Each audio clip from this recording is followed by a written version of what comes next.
স্বামীদের গুরুত্ব বুঝতে পারবে তাহলে তোমাদের গাল দিয়ে স্বামীর পায়ের ধুলা মুছে দিতে। সুবহানাল্লাহ বিহামদি। এতটা গুরুত্ব স্বামীদের উপর। এজন্য যে স্ত্রী তার স্বামীকে কষ্ট দেয়, যে নারী তার স্বামীকে কষ্ট দেয়, এটা যে কত বড় অপরাধ।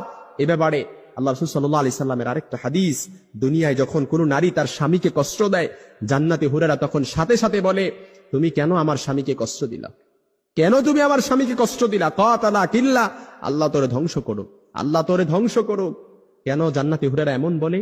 কারণ তারা বলে, এই স্বামী যেমন তোমার ঠিক তদ্রূপ এই স্বামী আমাদেরও।